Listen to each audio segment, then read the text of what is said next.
कुरान की पेटी खरीदता, उसका हदिया कराया कुरान की पेटी का, और उसके बाद उस पर लिखवाता मेरे अब्बा का नाम लिख दो मोटा मोटा। क्या बात है। बराए ईसा सलाम सवाब मरहूम अब्दुल सलाम मरहूम अब्दुल जब्बार। किसी के अब्बा का नाम हो तो बुरा ना मानियो, हाँ जी बुरा ना मानियो, बस कुछ बताना चाहता हूं, मोटा मोटा लिखवा दिया बस। क्यों लाया? हर सब देते पेटी, मैंने भी दे दी। कभी मस्जिदों में जाके देखो मुसल्ला बिछाने जगह नहीं, पेटियां भरी पड़ी है। इतने पारे हो गए गांव में, इतने मर्द नहीं है जितने पारे मस्जिद में रखे। बहुत अच्छा। रख के दीमक लग गई पारों को। आज कोई गर्द झाड़ने वाला नहीं है। पूछो इन उलमा से, अगर आप कुरान को पढ़ेंगे तो ये कब्र में भी सिफारिशी बनेगा, हश्र में भी सिफारिशी बनेगा। ये पहचान के कहेगा या रब इसे बख्श, ये मुझे सीने से लगा के रखता था, या रब इसे जन्नत दे, ये मुझे पढ़ता था। बता, अगर उसे पढ़ने वालों का पता है तो उससे जो पीठ फेर के बैठे हैं इसे उनका पता नहीं होगा। क्या बात है, बहुत अच्छा। ये नहीं कहता होगा या अल्लाह किस कौम में भेजा है मुझे, जिसके घर में सुबह को गाना बजाने का वक्त है लेकिन मुझे खोलने का वक्त नहीं। तो भाई तेरा बाप मरा है, हर शख्स चाहता है ना मेरे अपने जन्नत में जाए। डर क्यों रहे हो? अभी भेजना थोड़ी है तुम्हें, चाहते हैं ना सारे ही जन्नत में जाए। बोलो इंशाअल्लाह जाएंगे, मगर सुनो ये इंशाअल्लाह कच्ची नहीं होनी चाहिए। बहुत गौर से सुनिए मेरी बात, बहुत गौर से। हर शख्स चाहता है कि मेरे अब्बा को सवाब मिले। बताओ तो मैंने पेटी रख दी, जब से आई है एक बार खुली और पारे ऐसे बिखरे कि पलट के 30 पारे पेटी में ही नहीं आए। क्या बात है। कहीं 18 नंबर रखा पारा, कहीं 16 नंबर रखा है, कोई 19 नंबर रखा। अगर कुरान खानी होती थी, हम लोग जाते थे ना तो पहले 1 घंटा पारे ही मिलाया करते थे। हाँ, किसी पेटी में 3-3 30-30 पारे हैं, 29वें पारे 5 रखे, किसी में पहला पारा ही गायब है। ये हालात पेटियों के हो जाते हैं। हमारी कौम मगर ये समझती है यही जन्नत में जाने का तरीका है।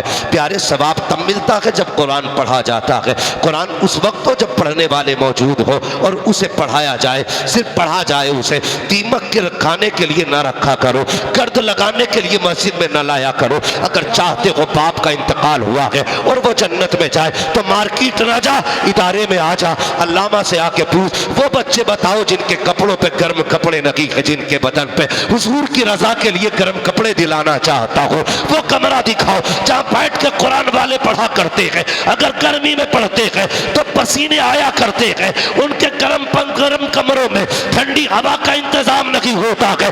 उनसे कहो हजरत बाप के इसाले सवाब के लिए एक कूलर लगाना चाहता हूँ, बाप के सवाब के लिए एक पंखा लगाना चाहता हूँ। यहाँ के बच्चे गर्म पानी पीते हैं, मैं तलबा के लिए बाप के इसाले सवाब के लिए एक फ्रिज देना चाहता हूँ। और यार दावे के साथ कहता हूँ 50 साल बाद भी अगर तुझे कोई दुआ देने वाला ना हो और तेरे हाथ का लगाया हुआ अगर पंखा मौजूद है, तेरे हाथ का दिया हुआ अगर फ्रिज मौजूद है, तेरे हाथ का दिया हुआ अगर फर्श मौजूद है, अगर उस पर बैठ करके ये कुरान वाले कुरान पढ़ेंगे, कोई दुआ करे ना करे, ठंडी हवा पंखे की आएगी, इधर इनका बदन ठंडा होगा, उधर अल्लाह तेरे बाप की कब्र को अपनी रहमत की हवाओं से ठंडा फरमा दे। क्या बात है, बहुत अच्छे, सुभान अल्लाह।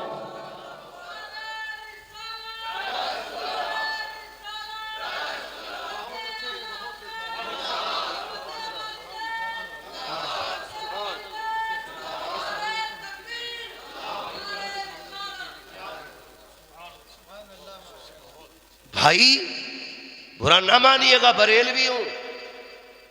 तुम जो ये 40 डेगे पका रहे हो ना, 11-11 डेगे तीजे में, वो कह रहा प्रधान तुम जरूर ही हो, मुखिया तुम्हारे बगैर रोटी चालू नहीं होगी।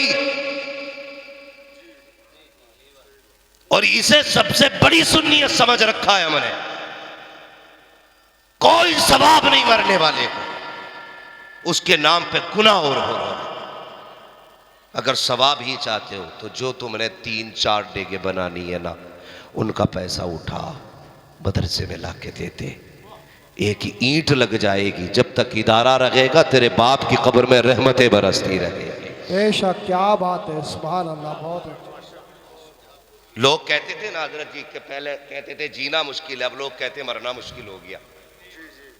मरना मुश्किल हो गया। हमारे गांव में भी हजरत कभी कभी 1.5 क्विंटल चने आते है। यहाँ पे कितने आते होंगे मस्जिदों में? हाँ, डबल ही मार रहे हैं सबके साथ।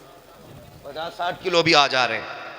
तो आज ना गरीब ना मैयत के टाइम, मरते टाइम उसे ये डर नहीं लगता मैं क्या छोड़ के जा रहा हूँ, उसे डर ये लगता मैं मर गया ना तो मेरे बच्चे चने का पैसा कहाँ से लाएंगे। चलो चने का ले भी लिया किसी से, तो जो बिरयानी खाने वाले आते कितनी जम के ऐलान होता, भैया रोटी खा के जाइयो, कब्रिस्तान में ऐलान हो रहा जी। अरे भाई चने का मसला तो ऐसा है, चलो 2 बार कर रहे हैं तो वो एक मसला से कर लें, इस बारे में मैं उस पर तबसरा कर लें। मगर मैं एक बात बता रहा हूँ, वो 2 बार हो जाए 3 बार हो जाए वो एक अलग बात है, मगर ये जो बिल्कुल ज़रूरत से हट के काम है ना, ये बंद कर दो, बंद कर दो यार, तकलीफ होती है। गरीब जब अस्पताल में मरता है ना, ऑलरेडी उस पर तकरीबन लाखों रुपए का कर्जा डॉक्टरों के जरिए हो जाता है, डॉक्टरों के जरिए होता है। मैं कहता हूं यार पढ़ो, आगे बढ़ो। क्या कि अच्छा वो हुजूर के कलमा पढ़ने वालों में MBBS होने चाहिए, हाँ BUMS होने चाहिए, ताकि 6 दिन वो अपनी मर्जी की फीस लें और 1 दिन हुजूर के नाम पे फ्री इलाज कर दिया। क्या बात है, बहुत खूब, सुभान अल्लाह। बने हमारी जमात के लोग आगे। लेकिन अब तो अस्पतालों में भी डाकू बैठे। बंदा 3 दिन पहले मर जाता है, मशीन लगा के 3 दिन पेट हिलाया जा रहा, मिलने नहीं देंगे ICU में। 3 दिन बाद 3 लाख का बिल बना के दे दिया। और जुल्म देखो, कहते हैं लाश तब देंगे पहले बिल पेमेंट करो। कौन सा सितम आज दुनिया में नहीं हो रहा है। मैं जो कहना चाहता हूं यार, गरीब अगर अस्पताल में मरा है ना, 50,000 तो पहले ही उसके खर्च हो गए यार, कर्जा है उस पर 50,000 का। हमारी कौम तो देखो कर क्या रही है, 50,000 का पहले ही कर्जा। खबर आती है, फोन आता है कि इंतकाल हो गया है, कफन की तैयारी करो। तो जो करीबी लोग होते हैं ना, वो तो मार्केट जाते हैं कफन खरीदने के लिए। और जो बचे कुछ लोग होते हैं ना, जिनकी ज़िंदगी के आखिरी दिन चलते हैं, अगर उम्र के हिसाब से पगड़ी बांधो ना, नंबर किसका तो उन्हीं का आता है। मौत की पगड़ी उन्हीं की बंधेगी अगर उम्र का हिसाब लगा के बांधी जाए तो। वो आके बैठ जाते, कहते हैं हाँ भाई चावल कितने आने हैं। पहले कहीं कहीं खिचड़ी होती थी मैयतों में, अब तो उरद गोश्त चल लिया, कोरमा रोटी चल रही है। कह रहा कौन से चावल की बिरयानी बनेगी, तो भेज के कहते जाओ पूछ के आओ कि घर में चावल है या मोल लाए जाएंगे। ओ मेरे भाई जरा सुन तो सकी, पूछ उस बेवा से जिसने आज सफ़ेद दुपट्टा ओढ़ा है, क्या आज के दिन का दर्द ये जिंदगी भर भूल पाएगी। तुझे बिरयानी की पड़ी है, भेज के पूछ रहा है बता चावल आएंगे के घर में है। यार देख तो सकी, आज बेटी यतीम हो गई है, वो बेटी जिसके लिए बाप सब कुछ था आज अकेली हो गई है। तुझे बिरयानी की पड़ी हुई है, बच्चों से पूछवा रहा है, जाओ इसके बेटे से पूछो कितना चावल लगेगा, घर में है कितना खरीदना है, पैसा है कि उधार लाया जाएगा। अल्लाह अकबर। यार पूछ कभी यतीम से, ये जो यतीमी का दाग लगा है ये जिंदगी भर मिटेगा कि नहीं मिटेगा। जब तक सांसें चलती रहेगी बाप की जुदाई रुलाती रहेगी। अल्लाह अकबर। जब घर में खबर जाती है, बच्चे से पूछा जाता है बेटे पूछ तो सकी माँ से घर में चावल है कि नहीं, तो बेटा कहता माँ ये कौन लोग हैं, अभी बाप का जनाजा नहीं आया है, अभी हमने कफन नहीं खरीदा है, ये बिरयानी की बातें कर रहे हैं, ये गोश्त और चावल की बातें कर रहे हैं, इन्हें उड़द रोटी की पड़ी हुई है। बेवा आंख में आंसू भर कर कहती है बेटे ये ना पूछ ये कौन लोग हैं, बताइए चाहते क्या है। का ये पूछ रहे हैं चावल घर में है कि लाए जाएंगे। बेवा आंख भर के कहती है ए बेटे क्या बताऊं, कई दिन का फाका था जो जेवर तब भेज के बाप के इलाज में लगा दिया, जो अनाज था वो भी बेच डाला था, कर्जा लेकर के हमने बाप का इलाज किया था।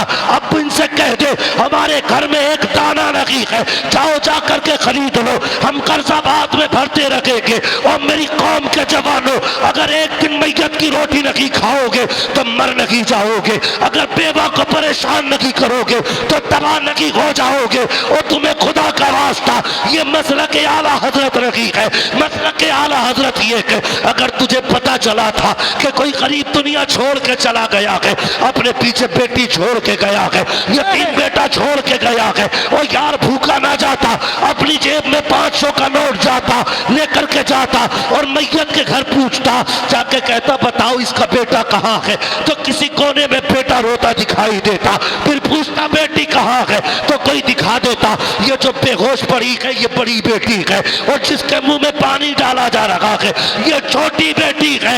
और यार रोटी खाने ना जा, 500 का नोट निकाल यतीम की जेब में डाल दे, कसम खुदा की जैसी यतीम की जेब में तेरा नोट जाएगा, उधर खुदा राजी होगा, उधर मुस्तफा राजी हो जाएगा। क्या बात है।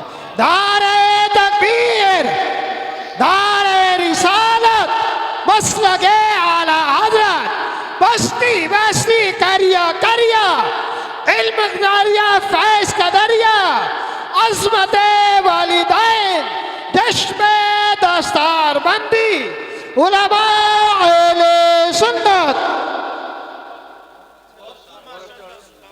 हाँ मैं आईना हूं, दिखाऊंगा दाग चेहरे के, जिसे खराब लगे सामने से हट जाए। हाँ कोई वहां भी ना कहे तुम में सबसे पक्का बरेलवी हूं।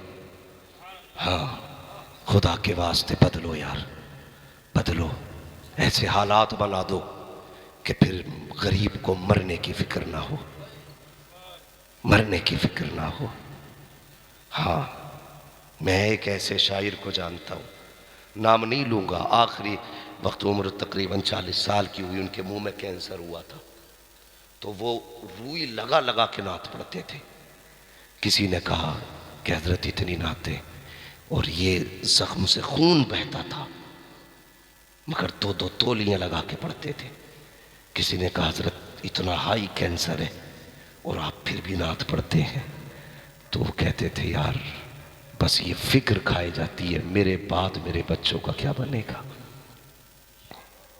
हर बाप मरते मरते बच्चों की फिक्र करता है।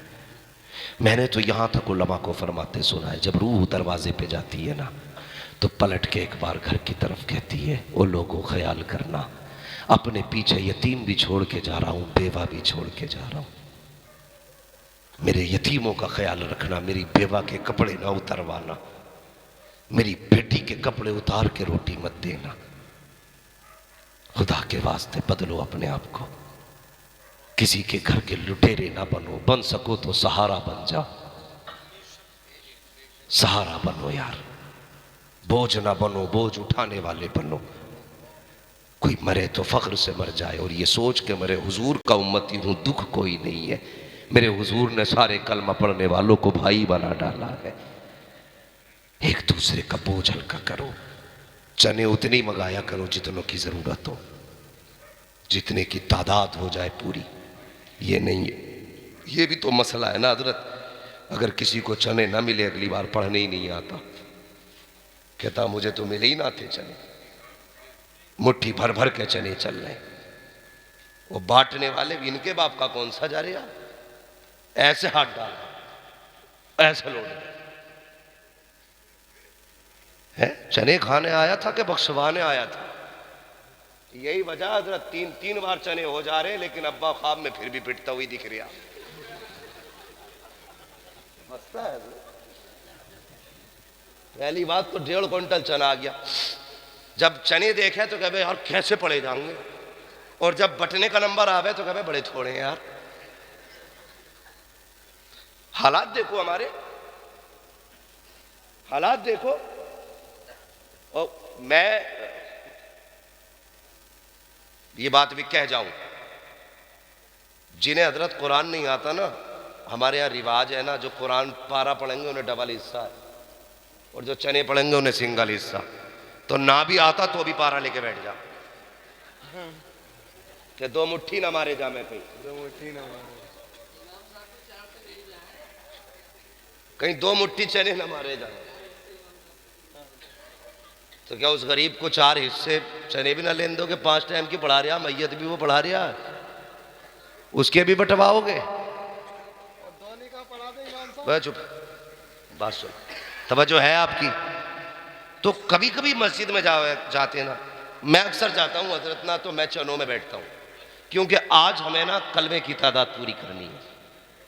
इससे किसी को मसला नहीं होता कलमे की तादाद पूरी हो रही है कि नहीं है, पारे लेके सब बैठ जाते हैं ताकि डबल हिस्सा मिले। और उसके अलावा जो पढ़ने बैठते हैं फिर अल्लाह ही खैर करे।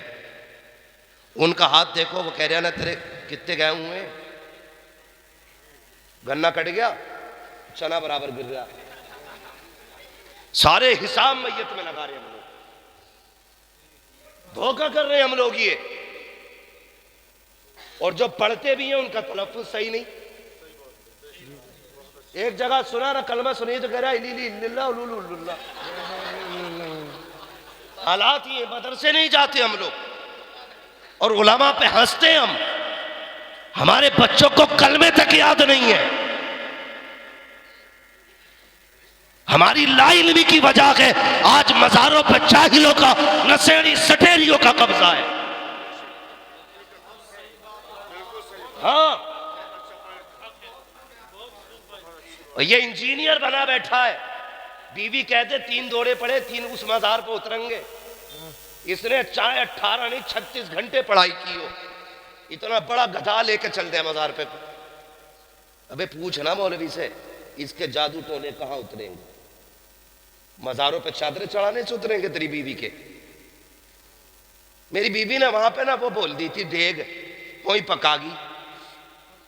इससे कभी ये भी कह जालिम कि तूने डेग क्यों बोली? तू अगर मर रही थी तो ये कह देती अल्लाह मुझे ठीक कर दे, तेरे लिए 10 पारे कुरान के पढ़ूंगी। बेशक, क्या बात है, तेरे लिए 10 रकात नमाज नफल पढ़ूंगी। लेकिन वो क्यों कहेगी?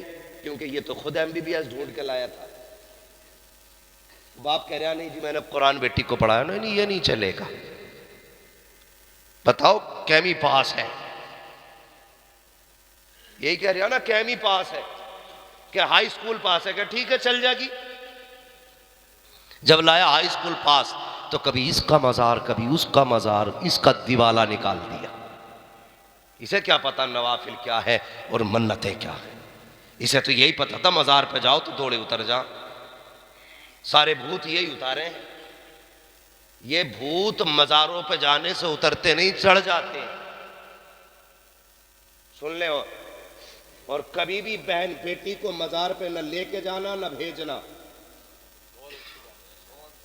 याद रखना। जो लेके जाएगा महा बेवकूफ है वो, कभी मत लेके जाओ। कहते रुकती नहीं, रुकेगी कहां से? देख के क्या लाया खुदा के बंदे। जब रिश्ता कर रहा था माँ को भेजा था, कहता माँ ये ना देखना डिग्री कौन सी है, ये देखना उसे कुरान आता है कि नहीं। जब देखने भेजा था तब कहता ना माँ ये मत देखना उसके चेहरे की चमक कैसी है, ये देखना माथे पे सजदे का निशान है कि नहीं। जब देखने भेजा था तो ये ना कहता माँ उसकी कमर का देखना, क्या साइज उसकी कमर की है, कितनी मोटी कमर है, पतली कमर है, क्या बालों का साइज है, बल्कि ये कह के भेजता ए माँ देखने जा रही है, ये देखना दुपट्टे में बालों की स्याही नजर तो नहीं आ रही थी, उसके बदन का उसका नंबर जागिर तो नहीं हो रहा था, उसका बदन तो नहीं दिख रहा था, ये देखने भेजता। ओ खुदा की कसम, लोग कहते हैं कामयाब हो गया, बेटी मैंने बड़ी पढ़ाई है, हाई स्कूल करा लिया है। कामयाब वो नहीं है जिसने बेटी को हाई स्कूल कराया है, कामयाब वो है जिसने अपनी बेटी को कनीज़ फातिमा ज़हरा बनाया। क्या बात है, नारे तकबीर। इसी नारों में तो हम बह गए सारे के सारे। गौर से सुनो प्यारे, खुदा के वास्ते बदलो अपने आप, बदलो अपने आप को और घरों के अंदर निज़ाम मुस्तफ़ा लाजिम करो। ये कब लाजिम होगा? जब घर में एक बेटा कुरान का कारी होगा। फिर बहन नंगे सर नहीं निकलेगी, मां नंगे सर नहीं निकलेगी, क्योंकि एक हाफिज खानदान की शान होता है, एक आलिम परिवार की आन होता है। अगर डाकू भी हो बेटा हाफिज हो जाए, लोग कहते हैं यार अब तो शर्म कर बेटा हाफिज हो गया। मस्जिद में आके बैठा, लोग कहते अब तक चोरी करता रहा, मस्जिद में आया कहता यार क्या करूं, मैं शर्म आती है गुनाह करते हुए, रब ने मेरे बेटे को कुरान का हाफिज बना दिया है। यार ये बरकतें हैं इसकी, ये घर में आ जाए तो खानदान के गुनाह छुटा देता है। लेकिन हमें तो बीमारी लगी है ना, MBBS और IAS की, बनो सब कुछ लेकिन कुरान और दीन पहले सीखो, दीन पहले सीखो। ये जो डॉक्टर सिरंजों में पानी भर भर के लगा रहे हैं ना, पानी भर भर के, अगर दीन वाला होगा ना, किसी ने हुजूर की शरीयत पढ़ी होगी तो कसम खुदा की जब इंजेक्शन या गोली उठाएगा दवा बाद में देगा, मदीने वाले पे दुरूद पहले पड़ेगा। दवा का इतना फायदा नहीं होगा जितना हुजूर पे दुरूद पढ़ने से अल्लाह शिफा अता फरमाएगा। इसलिए इसको वजीफा बनाओ। तो मैं अर्ज कर रहा था भाई, मस्जिद में जाते हो ना तो वो चने भी पूरे जो पढ़ते हैं ना तो वो भी उल्टा सीधा कलमा पढ़ रहे, पहला तो आते ही नहीं। तो भाई 1.5 क्विंटल चने बट गए, लेकिन सवाल आ किया 75,000 कलमा पूरा नहीं होता है, फिर भी अब्बा पिट रहा कब्र में। तो भाई सही कलमा पढ़ने वाले चनों पे बैठा करो और सच्चाई के साथ चने पढ़ा करो। और मैयत वालों से गुजारिश है 90 किलो 70 किलो चने मत लाओ। आज के भुने हुए चनों की आप कीमत, उनकी तादाद पूछे इन उलमा से, हमारे बुजुर्गों से, उतने ही लाके रखो। लालच में मस्जिद में मत जा। आज तू लालच में जाएगा, कल कोई तेरी जनाजे में और मैयत में लालच में आएगा। क्योंकि जैसी करनी वैसी वैसी, बोल क्यों नहीं रहे, खा के बैठे हो क्या चने? जैसी करनी वैसी भरनी है। सच्चाई के साथ चने पड़ा करो, तुम्हारे भी सच्चाई के साथ चने पड़े जाएंगे। धोखा ना किया करो और चनों के लिए लड़ा ना करो। मिल जाए तो ठीक, ना मिले तो ठीक, कभी अल्लाह की रजा के लिए भी काम कर लिया करो। अपने पीछे कुरान का हाफिज छोड़े, कुरान का कारी छोड़े, ताकि तू कब्र में हो, तेरा बेटा जहां भी हो वहां से हाथ उठाए, खुदा की रहमतें तेरी कब्र में उतरना शुरू हो जाए। आज से ये काम करना है। मस्जिद में पेटियां काफी हो तो पेटी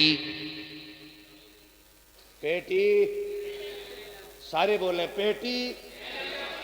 क्या करेंगे? माशाअल्लाह सफे लाएंगे, पंखे लगाएंगे, मदरसे में फ्रिज लगाएंगे, मदरसे में तलबा को खाना खिलाएंगे। मुझे एक बात याद आ गई है, वो भी सुन लो और बात ख़त्म कर लूँ, इसलिए कि वक्त काफ़ी हो चुका है। और एक साहब ने हुजूर को ख्वाब में देखा, बड़ा नेक बच्चा, बड़ा नेक आदमी था ना, तो वो उसका अमल था, वो रोज़ एक रोटी खुदा के नाम पे सदका करता था। कुछ लोगों को भी यही बीमारी होती है ना, अल्लाह ही देगा और जो भी करना अल्लाह ही के लिए करो। मतलब कहना तो ये है कि हम भी जानते हैं सिर्फ अल्लाह देता है, मगर देता वसीले से। ठीक है, कहते जलसे में बैठ कर नबी नबी करते हो, क्या मिलता है? अल्लाह ही अल्लाह करा करो। रब ने फरमाया महबूब जाल तू जिक्र का जिक्री, मैंने तेरे जिक्र को अपना जिक्र बना डाला है। जो तेरी बातें करेगा उसे मेरी बातों का सवाब दिया जाता रहेगा। तो ये मसाइल है। तो वो रोज़ एक रोटी सदका करता था। एक दिन सोया ख्वाब में हुजूर आके फरमाने लगे, रोज़ रब की दावत करता है, अपने नबी को भूल जाता है। आशिक था, तड़प गया, कहने लगा या रसूल अल्लाह ऐसा कब हुआ है? रब कहाँ दावत, रब की दावत कोई करता है? वो तो खाता ही नहीं है। हुजूर ने फरमाया क्या तू रोज़ एक रोटी अल्लाह के नाम पे सदका नहीं करता है? कहा जी करता तो। फरमाया तो तुझे उस रोटी से अल्लाह की दावत का सवाब दिया जाता है। तड़प गया, कहने लगा हुजूर फिर आपकी दावत कैसे होगी? मेरे नबी ने फरमाया तेरे घर के पीछे मेरे कुरान पढ़ने वाले रहते हैं, कभी तेरे घर में अच्छा खाना बना करे ना तो थोड़ी सी रोटी थोड़ी सी सब्जी लेके उन्हें खिला दिया कर। खाना मदरसे वाले खाएंगे, दावत का सवाब तुझे मेरी दे दिया जाएगा। ये कितनी अजमतों वाले हैं। इसलिए और कई बार ना मैं गुजारिश करूंगा, जब किसी के घर कुरान वाले खाना खाए ना तो इनसे कहा करो प्यारे अपनी उंगलियां सालन में डाल दे। लोग कहते हैं ना ना ना उंगली मत डालना, खाना खराब हो जाएगा। मैं कहता हूं इनकी उंगलियां डलवाया करो, इसलिए कि जब इनकी उंगलियां तुम्हारी सब्जी से लगती हैं अल्लाह उंगलियों के जरिए उसमें बरकतें नाजिल फरमा देता है। लगवाया करो इनकी उंगलियां। तो अब क्या करना है, समझ गए ना मेरी बात? मदरसों का ख्याल रखेंगे। आप तो वैसे भी रखते हैं, बड़े नसीब वाले हैं माशाअल्लाह। जिसने एक को हाफिज बना लिया बख्शिश का जरिया बन जाता है, जिसने 6-6 हाफिजों को रोटी खिला के पाला हो, 5-5 को खिलाया हो, हाफिज और कारी बनाया हो, उसके नसीब कितने अच्छे होंगे। इसलिए मेरी कौम ज़रूरी है। आज हमारे मदरसे टारगेट इसलिए हैं कि हमारी कौम का सबसे मजबूत किला और सुतून अगर कोई है तो मदरसे हैं। इसलिए इन्हें तोड़ने की कोशिश की जा रही है।